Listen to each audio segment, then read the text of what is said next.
Lessons from the Legends, The Life of the Mind. What is academic life like? What drives people to complete their K-12 education, pursue a bachelor's degree at a college or university, strive for a master's degree, stretch themselves even further in quest of a doctoral degree, and then commit themselves to writing term papers for life?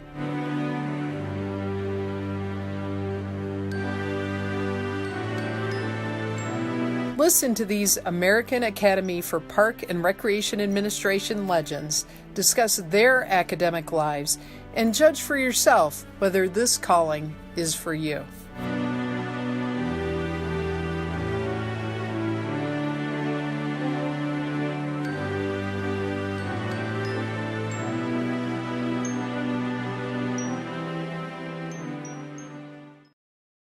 We begin with Jeffrey Godbey, Professor Emeritus from the Pennsylvania State University. I began college at the ripe old age of 17 with no idea of why I was there, except it was expected of me.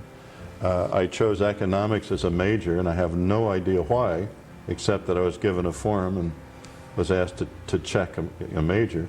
I think I was always intellectually curious, but going to the University of Delaware at 17 was a mistake, and I got expelled from the university not only for failing biology, which coincided with a TV show I liked on Saturday morning, Soupy Sales, but also for an altercation with a reserve officer training corps sergeant, and at that point my parents wisely said, okay, now why don't you get out and work?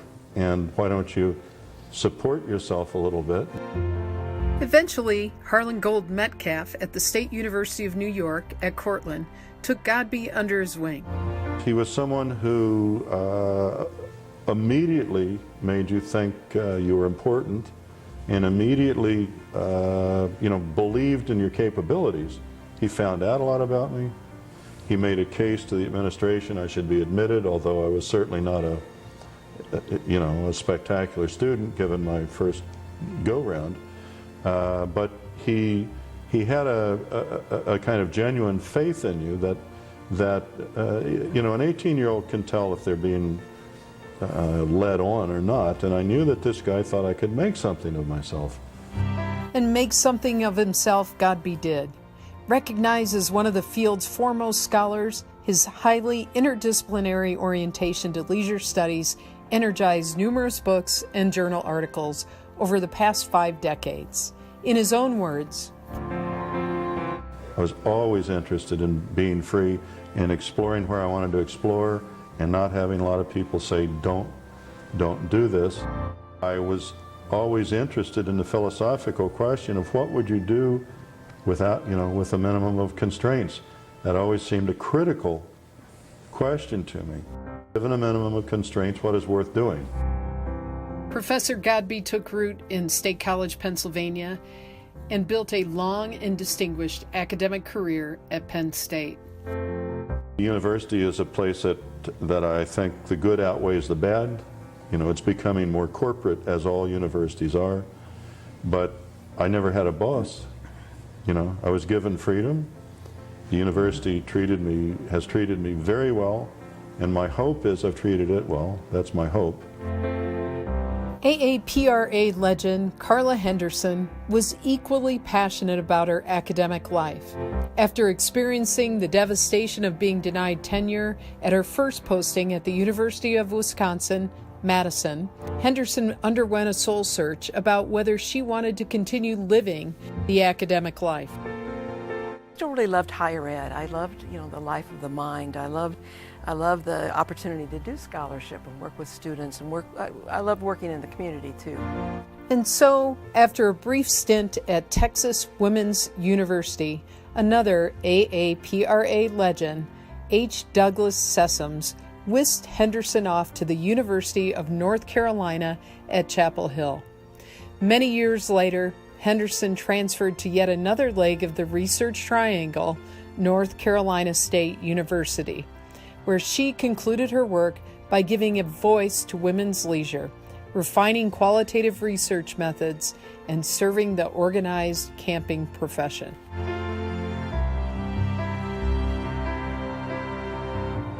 Given her own rocky beginning, Henderson could relate to the increasing pressure on newly appointed and untenured faculty members. I mean, I think there's definitely a lot more expectations of, I don't want to say scholarship, but getting money is a huge thing that I would really, most of the research that I've done, it hasn't required huge sums of money. I've been on several big research projects, but it was somebody else who, kind of initiated it, and I had a little piece of it. And I think, I would be hard pressed if I were a brand new assistant professor right now, thinking about the things I'm interested in and having to get money. And I think then that sort of changes the culture a little bit, that we start sort of chasing some money in order, because that's such an important thing. And I realize that's important, and I understand on one hand. On the other hand, scholarship is about also, trying to do things that need to be done. Henderson's mentor at North Carolina, Doug Sessoms, had his own mentors, including the University of Illinois' renowned Charles Brightbill. As Sessoms recalls fondly, teaching has always been a pleasure. I mean, I don't know what could have been more satisfying than to be in the classroom, to have a chance to share ideas and to keep one mentally alert. Writing has had the pleasure of writing has been the discipline of thinking. And Brightbill was very influential with that, because I remember the first time Brightbill, I made some flippant statement perhaps in class and about recreation, and Brightbill said, Doug, I want you to write a paper on applied recreation. And I had no idea what he was after. But I began to think through applied recreation. Is that a means to an end as opposed to recreational experience being an end in itself? And developed a paper on that, and he smiled and he said, that's what I wanted you to do. What he wanted me to do was to think. Right. And as you know, one of his classic statements was clear writing results from clear thinking. Right. And when someone would say in class, I know what I want to say, but I don't know how to say it, Brightbill would say, you don't know what you want to say. Right. Because if you know what you want to say, you can say it. Right? while the hard work and discipline involved in thinking and writing clearly may appear to be a solitary journey to those unfamiliar with academic life, AAPRA legend John Crompton provides a very different perspective. Today, I find I get good counsel from my graduate students. Yes. Graduate students are my peers, actually, Vern, because we work together. Yes. And they have cutting-edge skills I do not possess, because they do cutting-edge classes around the campus. Team. Over the years, I've learned a few things, and I know a few things about this field, but they bring a set of skills I don't have. Together, we get things done. People say, Crompton, how did you get so much done? Well, you have to look very carefully. It isn't Crompton doing it. It's Crompton and this group of people who we call graduate students. They're students in the sense that we all are students. We all are learning. They are my peers, and together we have accomplished this. So they're very quick to tell me, you know, that ain't right, that ain't going to work, and they're very frank, and we have a nice relationship. So that's also been very helpful. And as you know, you succeed by the people you surround yourself with, and that's exactly what's happened in my case. This is a professor's life. It is, above all else, a life of privilege. Society entrusts professors with the freedom to think their thoughts, to follow those thoughts wherever they may lead, and then to share the results of their thinking through teaching, scholarship, and service. In the words of AAPRA legend Tony Mobley, former dean of Indiana University's School of Health, Physical Education, and Recreation. The university is a very exciting place. The university is a place where people exchange ideas and there are debates and conflicts and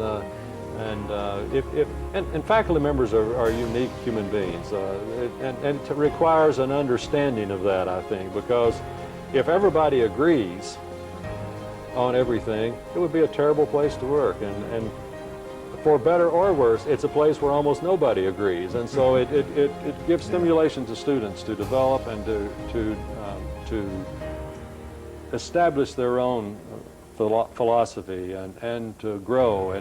And as someone has said, if there's no tension, there's no growth.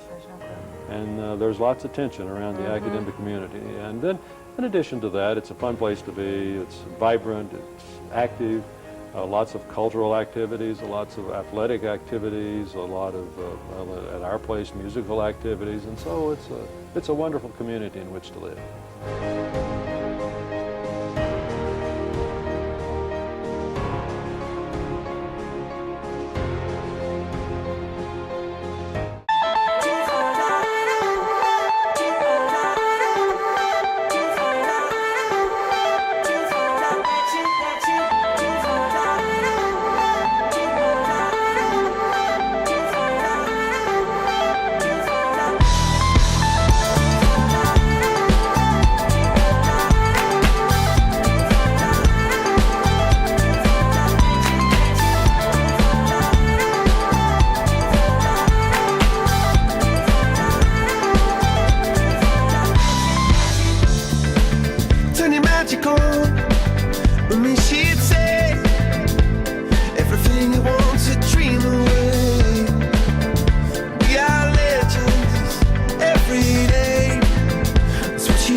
Everything you want to dream away. Under this pressure, under this weight, we are diamonds taking shape. We are diamonds taking shape.